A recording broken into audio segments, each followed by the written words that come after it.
Today, I am joined by Adelaide City legend Nic Bucco. Thank you for joining me today, Nick. Thanks, man, for having me. It's been a long time coming. Sure has. We'll start with the first question I love to ask everybody. Where did your passion and love for football first start? Very easy answer. My dad, he's football fanatic, football crazy. So, yeah, passed it down to me. And from him, he got it from his father. So, yeah, we used to go watch Adelaide City together back in the NSL days. So that's where the love of football started. Now, anyone who follows you on Twitter will know you're a bit of an Arsenal fan. So, when you were a kid, who were your football heroes growing up? Were there many Arsenal players, or was it Adelaide City players? Ian Wright was one of my first. He's one of the reasons why I support Arsenal, as well as a cousin of mine. So that's that. But also love Thierry Henry, Dennis Bergkamp, Mark Overmars, these kind of guys. Vieira, of course. And then, when Fabregas came through, I tried to model my game around him. And then obviously being Italian, grew up loving Baggio, Totti, all these kind of guys. So yeah, I've got a range of people that I looked up to in terms of football. Even with Adelaide City, probably used to watch a guy called Nick Bucco a lot. He's quite a talented player, and even I used to have a bit of a crush on Goran Lozanovsky. Great winger. And I told him that when he rang me one year to go play for him at Northcote. So that was a huge honour for me when he rang me. So yeah, for him to know who I was, that was quite spectacular. Now, your career started with the other Adelaide club, Adelaide Blue Eagles. But when you were first stepping up into the first squad, going from playing amateur football to the NPL, which is a very tough league, how difficult did you find the transition? I think 12 years ago, it was 2009 when I played my first senior first division game for Blue Eagles. Yeah, it was quite tough because the league then, I would say, was a lot more manly. Not so much emphasis on youth. A very tough league, and training with those guys every day, well, 3 times a week, learning from them, and the old school mentality of being tough. That was really good. I think it put me in good stead for my career. So yeah, great learning curve. People used to say to me when I was there, why don't you go elsewhere and learn and play? Sorry, not learn, but play somewhere else to play regularly, because I was on the bench a lot coming off. But what I try to explain to people is that when you're training with these kind of guys at that level every 3 days, it's yeah, you can't teach it. It's good quality. And speaking of stepping up, you just mentioned making your debut. So for your debut, what do you actually remember about that match? And personally, how do you think you went during that game? Yeah, the debut was it was probably with like 4 or 5 games after the season. And I remember at Blue Eagles were always a top club. I came off the bench for about 25 minutes and made a decent impact. We ended up drawing the game to one of the relegation candidates because we missed the penalty late. And yeah, I did well. And then it was funny because I think the coach sort of thought I could play, but didn't trust me enough because he was an old school coach to play me in a big game. So my next game was against the same opposition, but away from home. And obviously they weren't that great, but I played well. I came off the bench, made a decent impact, and that sort of gave the coach a bit of trust in me. Um, and then my next game ended up being against the same opposition because they were a lower team. They were fighting relegation. So I think the coach felt comfortable playing me in that situation. But then I never played until he brought me off the bench in a preliminary final against Adelaide City, of course, where there was a big crowd and big stakes on the line. So that was a great experience for me and gave me that hunger and desire to go get more first team football. So I mentioned in the introduction that you're a bit of an Adelaide City legend. And personally, when I think about Adelaide City, you're the first player I think of. And you mentioned when you were a child that you actually went to watch the Adelaide City matches and all that sort of thing. So how did your move to Adelaide City first happen? Good question. Love this story because I actually worked during uni. I worked for my cousin's business, which is Best Bricks and Pavers, and they were like major sponsor of Adelaide City. And my cousin actually married Bob Batavi's son, who his dad was obviously like a big president and chairman of Adelaide City, and everyone knows how much money and love and stuff he had for the club, and he put all the money in and whatnot in the NSL days. So basically, I was playing for Blue Eagles, and Damien would watch me a lot because we would play similar before the Adelaide City would play our opponents. So he sort of reviewed the games when he could. And then we knew each other, and he just came to my house. He rang me and goes, "I'm coming to your house. I want to have a chat to you. I want to get you across." I said, "All right, yeah, come past." And he came through, and we had a meeting outside in my backyard. We had a good chat for about half an hour, and I just, at the time, needed a change. He challenged me. He questioned my motives for my game. Wanted to see if I wanted to push myself and try and become a professional.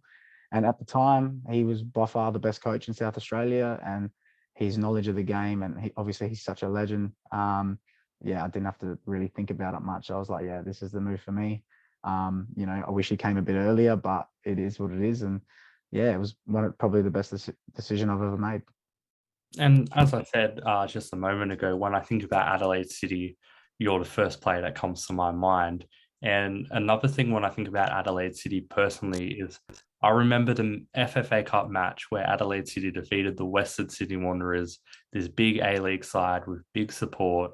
You were involved in that match. So do you remember much about it? And can you talk us through what that was like for you being part of that game? For sure. I remember a lot at the beginning. Actually, it's funny because I don't tell this story often, but myself, Matt Halliday, we're obviously still together now, and at Adelaide City, and we played in that game. But in the pre-season and during the season, we would all have a joke in our squad about the FFA Cup, because we obviously it just became a thing, and we wanted to get in it. And I used to say, "Listen, boys, we're going to go to Western Sydney because that was a new club. We're going to go to the RBB, and we're going to celebrate when we score against them, and we're going to make them have a riot." Not knowing the rules were that if we drew Western Sydney, we'd have to host them. So it was just a joke that we'd go to Parramatta and beat them. So when we drew them here, everyone was like, "Whoa, like unbelievable!" Like, we used to talk about it. And then yeah, we drew them, and we came to the game, and obviously they were full strength. Popovich didn't want to leave any stone unturned. The team was phenomenal, and I remember standing in the tunnel looking at them, thinking how big these guys were. And yeah, we just went out there in true LA City style, and just played as a unit, defended, stuck to our principles. Damien was just had the plan, and it was fantastic. And we defended resolutely. They didn't really create too much. Our goalkeeper didn't have much to do. And then obviously really late in the game, Matt Halliday passed it to Tom Love, and he turned and saw a gap, and he just went for it. And as you know, the rest is history. He got past 2, 3, and then he found himself 1-on-1, put it in, and away we went. And then yeah, it was just the scenes after were incredible. Great crowd, just a great night, and to be a part of that is something special. And it's still talked about to this day, as you know. And we ended up going on a great run, and with a bit of luck, I think we probably could have beat Bentley in the quarters and potentially hosted a semi-final. But yeah, it wasn't meant to be. And speaking of big moments, this one happened this year.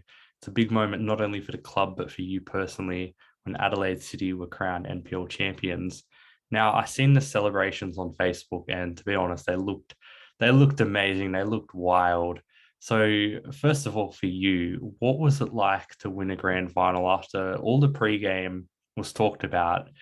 It was revolved around you not winning grand finals for quite a while and Adelaide City not winning grand finals for quite a while. What was it like to finally win it and get that monkey off your back?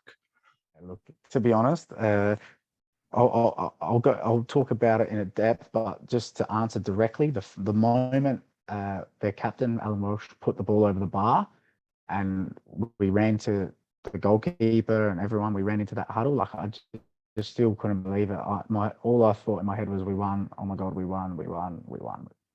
And obviously the emotion comes out. Like, I remember Joe Costa dropping to his knees. In hindsight, I probably should have dropped with him and comforted him as well. But I lost my mind. I couldn't believe it because, like you said, we finally won. And that's why I was a bit indescribable, because it'd been 11 years for the club. And obviously that was my 4th grand final with the club. So before the game, like against Melbourne Victory the other week on Wednesday, the pressures are totally different. Like, and it shows in the performance and the way the game goes. So the 0-0 game against Comets, that was their 3rd grand final in a row. They wanted to avoid a 3rd loss in a row. So you could tell how tense it was on both teams. It was a chess match, and people might say 0-0 crap grand final, but they don't understand mentally what it's like as a player to be playing in a game like that against an opposition like that, knowing what's happened in the past with your club. So yeah, it's one of those things. Like, I think it's just going to benefit us so much moving forward because we've got the monkey off the back. We've played through that pressure. Scenes will never be repeated like that for our club, I don't think, unless they go on a 15 or 20-year drought. But I hope that doesn't happen. So, yeah, it's still like, just looking back on it, it's something that I'll never ever forget. It's special, special. And in Australian football too, there's been a lot of talk over the past year or so about having a second division, all these clubs that missed out on the A League or old NSL clubs coming back. Now, you're an Adelaide City boy, you grew up watching them. Do you believe that Adelaide City are one of those clubs that should definitely be in the second division? Of course, I mean, the club has a history. It's a three-time national champion. As the commentator said before the Melbourne Victory game, two of the most historic clubs in Australia, and one of them's only been around for 16 years, the other one's 75. So that speaks volume. Our club is it's huge, like in terms of stature and history, and even in South Australia, we have big junior numbers, we have a big following on social media. So definitely in those senses, I think we are potentially a candidate for second division. But again, like the debate goes, I speak the truth. I don't lie, hide. It's money, man. Like, who's going to be able to fund the second division? How a club's going to survive? How is it sustainable? All these issues, they're things that are real. I mean, look at what A-League club makes money. What A-League club wants to be bought out by someone who's going to spend 10 million a year? What smart businessman wants to waste 10 million a year on a football team? Yeah, you know what I mean? You have to be rich. You have to have a love for the club. And unfortunately, our chairman, Bob the David, I mentioned before, he loved his club and he put his money, heart and soul and his money where his mouth was, and he looked after our club. And that's why we survived for so long. And until the A-League came in and no more ethnic clubs and all this sort of stuff, we had no choice but to stay local. So, that's the way the game went. So in summarizing that, I think of course our club should be in the contention for the second division, but will we be able to fund it? I'm not too sure. I don't know the numbers, but would I love to be a part of it? Of course, 100%, whether it's a player or admin or coach or whatever, 100%, it's my club. So time will tell. Who knows? We've been talking about second division for a long time now. Still nothing's happened. So uh, who knows, man? Your guess is as good as mine as to when it could be possible. You personally, you've had a massive 2021. You've achieved a lot. Grand final, you nearly got through to the FFA Cup last night or the night before. So for 2022, which is right around the corner, what are you hoping to achieve? What's next on the list? Yeah, definitely, man. I've been thinking about this because obviously we've got a month off, so I'm absolutely pumped for a little break. I don't want This is my last time I'm going to talk about football for a good 3 to 4 weeks, but already thinking about it. 2022, just got to retain the championship. 100% got to try and go back to back just to prove it was no fluke.